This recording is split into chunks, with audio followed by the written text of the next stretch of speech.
work harder, talk less. That's one of the trap doors of my job. Communication is a part of it. I value listening more than I do talking, but my job requires me to talk a lot. I get tired of hearing myself talk sometimes. I like to shut up and work sometimes. This is the L3 Leadership Podcast, episode number 197.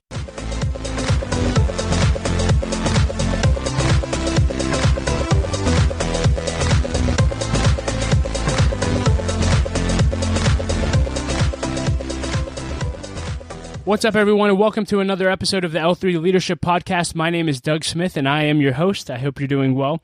In today's episode, you'll hear an interview that I got to do with Pittsburgh Steelers head coach Mike Tomlin. I had the honor of interviewing him at a Man Up conference here in Pittsburgh, which is a conference put on by a local nonprofit called Urban Impact, and they have a heart, and the whole point of the conference is to equip dads to do something about the fatherless epidemic we have in our country. And so they have a 4-dad process, which I love. It's simply 4 dads. Dad 1 is, hey, be a great dad to your kids. Dad 2 is to be a great dad to those within your influence. Dad 3 is to intentionally be a great dad to the fatherless in the inner city, which is what Urban Impact does, and you can partner with them. And Dad 4 is to recruit other dads to do something about this epidemic. And I absolutely love it. I love the conference, love Urban Impact, love everything that they're about, and I encourage you to check them out. They're actually starting to spread into other cities. They just hosted their first Man Up Charlotte conference, and I really do hope that this is a conference that'll get into every major city so that we can make a big impact on this fatherless epidemic we have in our country. But again, it was a great honor to interview Coach Tomlin. We spent the first half of the interview talking about how to be a great dad, how to invest in the next generation, and he shares a little bit about the men who influenced him. And then in the second half of the interview, you'll hear some fun questions when it comes to leadership. We talk about what he would tell himself if he could go back and have coffee with himself when he got the news that he became coach of the Steelers, and so much more. So I hope you enjoy the interview, but more importantly, I hope you connect with Urban Impact and Man Up Pittsburgh and their whole Man Up conference, and let's go make a dent in this epidemic. So enjoy the interview, and I'll be back at the end with a few announcements. Well, Coach, thank you so much for doing this interview, and thank you for all the work you're doing with Man Up. And I just really am curious, your life was impacted by 3 men, more than that probably, but Pooh Johnson, your stepdad, and your grandfather. And I'm just curious, can you talk about the impact that those men made on you and why that made a difference? I certainly will. Like a lot of young people, man, I came from a broken home. My parents separated when I was about 10 months old. And the 3 men that you mentioned, very critical with many others in my growth and development as a young man. But those guys specifically, because of the time in which they came along. When my parents separated, I moved along with my mother and my brother back into her parents' home.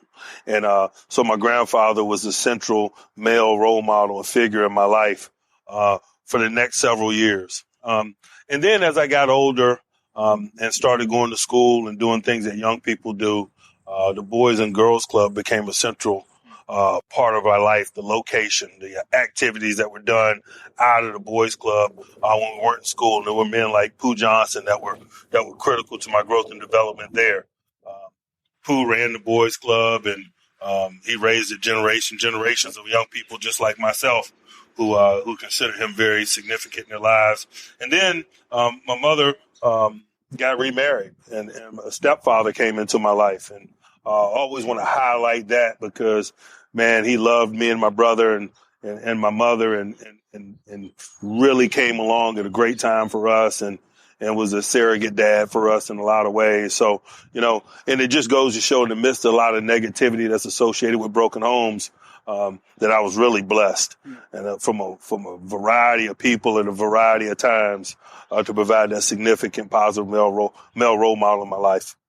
Can you talk to grandfathers listening, stepdads listening, and even Pooh Johnsons in the community listening? What advice would you tell them for people who just consistently pour into others and may or may not see a return? It's a couple things. First, I want to thank them for what they do. Whether or not the young man thanks them or is even capable of understanding the impact of those interactions, I want those men to know that the work that they do is much needed and appreciated. I can't say that I always appreciated the mentorship I got along the way when it was occurring.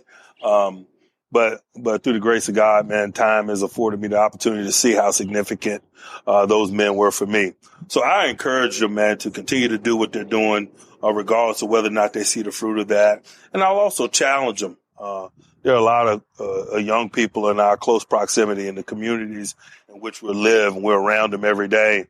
And those moments of encouragement, those natural interactions that we don't think much about, that are seemingly meaningless, could be very impactful in terms of the growth and development of a young man. Yeah. So you're a dad now, so you have an opportunity to raise your own kids. And I love the story you shared last year about taking your daughter to Beauty and the Beast, and your son told you were dadding hard. Yeah. What advice do you have to dads? I have 2 daughters at home. How can we dad hard? Man, I'm not afraid to look stupid. My kids make fun of me. I go after it, I want them to know that, obviously they're a significant priority in my life, and what's important to them or what's going on with them is important to me. More than anything, man, I just want to, give of myself and my time.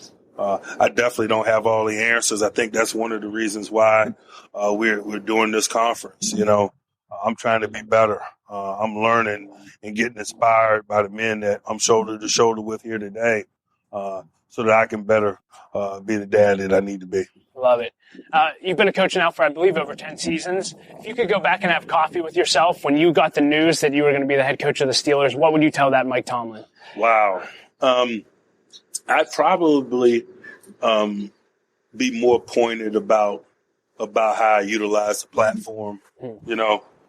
There are a lot of things to get involved with, and this is an awesome platform for ministry, this job that I have. And you got to make tough decisions about what to involve yourself with. I think over time I've gotten very good clarity about how to utilize this platform to help people, to help young people. I see that with so much greater clarity now than I did in 2007, and you can't get that time back. I'm just out of curiosity, as far as your job's concerned, where is the greatest investment of your time and energy as the head coach? Boy, I'm an environmental guy. I like to build an environment or a culture where others can be great. They can realize their hopes and dreams. And so my to-do list is a little different, man. I try to be what the guys need me to be, and that's changing daily. I don't know that I approach my job with a to-do list from an agenda standpoint. I just try to create an environment daily that's conducive to success, that will allow the guys to maximize their potential and work harmoniously together toward a common goal. Yeah, just a few fun questions. If you could put a quote on a billboard for everyone to read, what would it say? Work harder, talk less. That's one of the trap doors of my job. Communication is a part of it.